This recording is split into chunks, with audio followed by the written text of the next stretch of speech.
নির্বাচনের আগেই জামাত ইসলামীর কাছে বিএনপির রাজনৈতিক পরাজয় ঘটে গেছে। সরকার, বিএনপি, জামাত, চমৎকার ঘটনা ঘটেছে। দর্শক, আমি বিশ্লেষণ করছি হামিদুর রহমান আজাদের একটা বক্তব্য। ডক্টর হামিদুর রহমান আজাদ পিএইচডি করেছেন, অত্যন্ত মেধাবী ছাত্রনেতা, ঠান্ডা মাথায় ধীরে সুস্থে কথা বলেন, চিন্তা ভাবনা করে কথা বলেন, মেপে মেপে কথা বলেন। কখনো কোনো বেফাস কথা বলেছেন আপনি দেখাতে পারবেন না।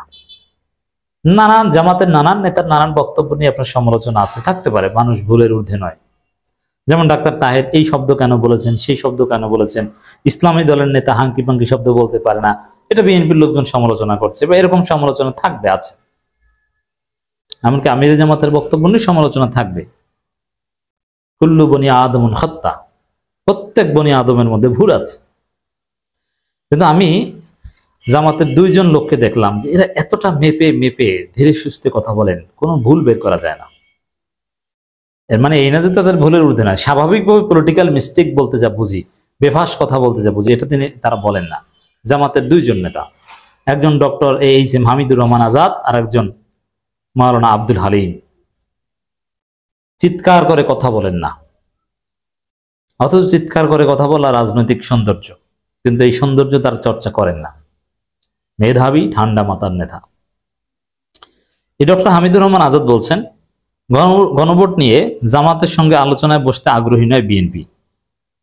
অবশ্য এই কথা বিএনপি নিজেরাও বলেছে যে আমরা আগ্রহী নয়। এখন এই যে বক্তব্য অথবা এই যে ঘটনা,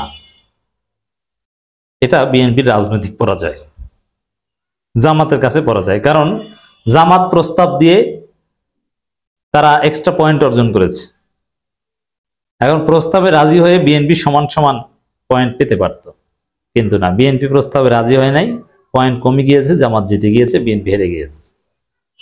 ইতিহাস লেখা হবে একদিন, এই সংস্কারের ইতিহাস লেখা হবে, এটা নিয়ে পিএইচডি হবে, ভবিষ্যতে থিসিস হবে। তখন কোন দল কি ভূমিকা পালন করেছে এটা লেখা হবে। তখন এটাও লেখা হবে যে ইউনূস এক পর্যায়ে অধ্যাদেশ জারি করেছেন, গণভোটের সিদ্ধান্ত চাপিয়ে দিয়েছিলেন রাজনৈতিক দলগুলোর মতামতের বাইরে বা বিএনপির মতামতের বাইরে। কেন? সেখানে বিএনপি এই করেছিল, সেই করেছিল। শেষ গোলের আগে, ইউনূসের চূড়ান্ত গোলের আগে জামাত ইসলামী ডাক্তার তাহের ফোন করেছিলেন মির্জা ফখরুলকে, কিন্তু আলোচনায় রাজি হননি। ওইটি ছিল বিএনপির জন্য একটা কাল। এইভাবে ইতিহাস লেখা হবে। এটা বিএনপির রাজনৈতিক পরাজয়। কারণ যারা গণতন্ত্রে বিশ্বাস করে তারা কখনো ডায়ালগকে অস্বীকার করতে পারে না।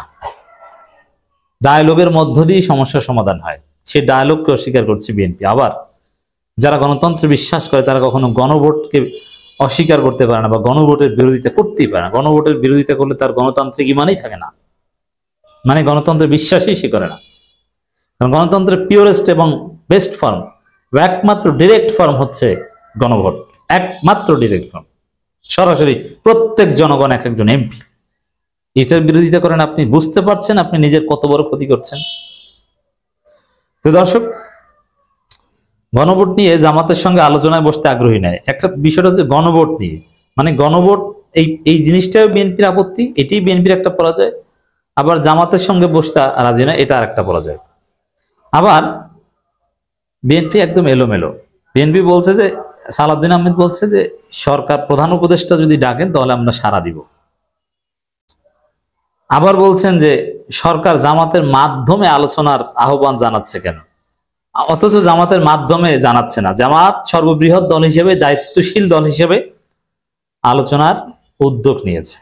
সরকার বলে নাই যে জামাত আপনারা একটা 2 সদস্য বিশিষ্ট কমিটি গঠন করে আলোচনা উদ্যোগ নেয়, এটা সরকার বলে নাই। এটা জামাত নির্বাহী পরিষদের মিটিং করে এই সিদ্ধান্ত নিয়েছে। কিন্তু বিএনপি সরকারকে বলছে যে, মানে বিএনপি এমনভাবে বলছে যে ইউনূস জামাত মিলে বিএনপিকে সাইজ করছে। এই যে জামাত আলোচনা আহ্বান জানাচ্ছে, এটা হচ্ছে ইউনূসের নাটক, এটা বলার চেষ্টা করছে। আসলে না, আসলে হচ্ছে বিএনপি দোয়াশার মধ্যে আছে। বিএনপি সব জায়গায় অন্ধকার দেখে, যেদিকে তাকায় শুধু অন্ধকার দেখে, ষড়যন্ত্র দেখে। তাদের এটা হতাশ হলে এটাই। আপনি যদি সাপ ভয় পান প্রচন্ড রকমের, অথবা যে কারণেই হোক আপনাকে সাপে ধাওয়া করেছে, বা আপনি প্রত্যেকদিন সাপ স্বপ্ন দেখেন, যে আপনাকে সাপ ধাওয়া করছে, দংশন করছে, আপনি যদি এভাবে কিছু দেখেন তা আপনি দেখবেন যে আপনি ঘুমের মধ্যে চলার বা চোখ বুজলে শুধু সাপ দেখেন।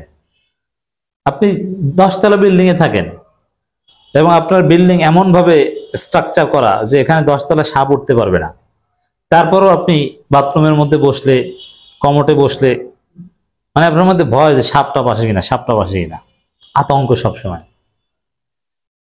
যে পানির লাইনের পাইপের সাথে সাপ পেঁচিয়ে আছে কিনা। এটা একটা ফোবিয়া, অযাচিত ফোবিয়া। বিএনপি এখন ওই ফোবিয়ায় ভুগছে। মানে যেদিকে তাকায়, বাথরুমে গেলে ওইখানে ওই ষড়যন্ত্র মনে করে, যে এখানে মনে হয় কোনো ষড়যন্ত্র আছে, চারদিকে ষড়যন্ত্র দেখে।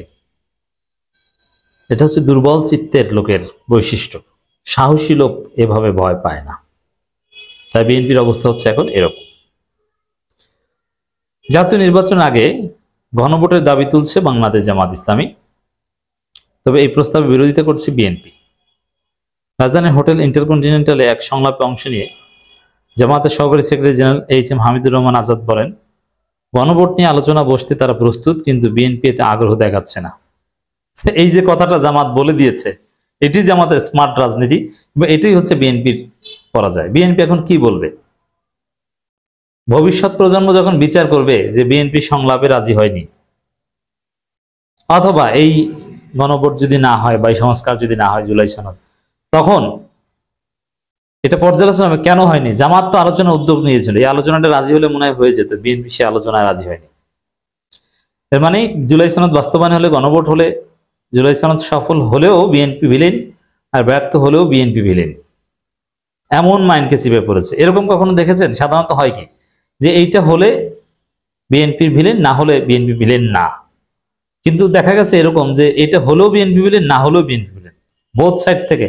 মানে একটা কথা আছে না, মিসফরচুন নেভার কামস অ্যালোন, বিপদ কখনো একদিক থেকে আসে না। তো বিএনপি চারদিক থেকে বিপদে পড়েছে, বেকায়দায় পড়েছে। সাপ চারদিক থেকে বিএনপিকে ঘিরে ধরেছে। বিষয়টা অনেকটা এরকম। বিএনপি আগ্রহ দেখাচ্ছে না। আগ্রহ না দেখানো এটা রাজনৈতিক ভুল, এবং এই ভুলের মাসুল বিএনপিকে দিতে হবে। হামিদুর রহমান আজাদ বলেন, আমরা বিএনপি মহাসচিবের সঙ্গে আলোচনায় বসতে চেয়েছিলাম, তারা জানিয়েছেন আমাদের সঙ্গে আলোচনায় বসবে না।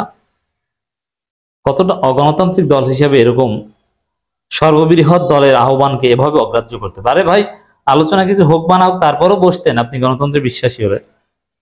বিএনপি বলতে পারতো যে আমরা তো আলোচনা করেছি, সমাধান হয়নি, এখন ইউনূস আপনি আলোচনার উদ্যোগ নেন। আলোচনায় রাজি না। খালেদা জিয়া জানেন? খালেদা জিয়া জানলে তো বলতেন যে আলোচনায় বসেন। আমরা যে কোনো সময় আলোচনা করতে রাজি আছি, প্রয়োজনে অন্যান্য রাজনৈতিক দলগুলোকেও আলোচনা বসতে উদ্বুদ্ধ করব। এটি জামাত আগে ভাগে জিতে গিয়েছে। মানে চারদিক থেকে, সরকারের কাছ থেকেও বেকায়দায় পড়েছে, জামাতের কাছ থেকেও বেকায়দায় পড়েছে বিএনপি।